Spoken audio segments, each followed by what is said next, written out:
بسم الله الرحمن الرحيم الحمد لله رب العالمين والصلاة والسلام على أشرف المرسلين السلام عليكم ورحمة الله وبركاته.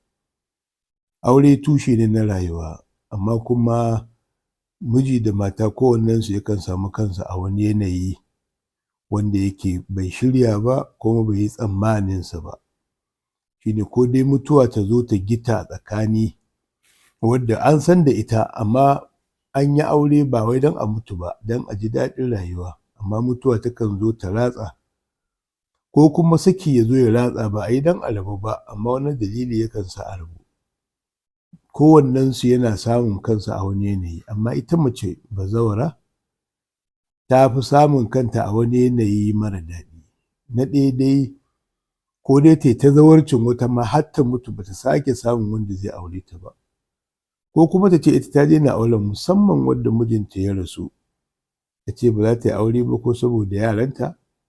ko ba za ta yi aure ba saboda kawai ya ishe ta, ko a'a saboda tana sa ran ko su zauna da mijinta a aljanna, da shauran tunani dai wanda ba shi da wani tushe, amma dai mutane sun karɓe shi sun riƙe shi. To babban abin da ake so a yi magana a kai shi ne bazawara a lokacin da take zawarci, zawarcin nan na saki ne ko kuma na mutuwa. To amma galibi na mutuwa akan wayi gari ya zamana ƙila mijinta ya rasu ya bar ta da wadata, ko kuma ya zamana cewa a'a gidansu akwai wadata, ko na mahaifinta ko na uwarta ko na ɗan uwanta. To amma babban inda tashin hankali yake shi ne cewa lokacin da bazawara ta zama ba ta da gata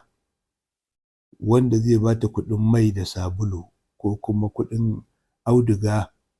ko kuɗin magani da za ta je asibiti, ko kuɗin za ta canza suturan ma da za ta sa,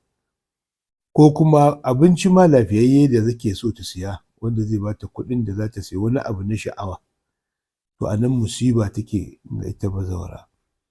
Masifa ta biyu kuma shi ne idan aka ce mijinta sun rabu, ya yi watsi da ita ya ƙi ya taimaka wa rayuwarta ita da 'ya'yan da suka haifa tare,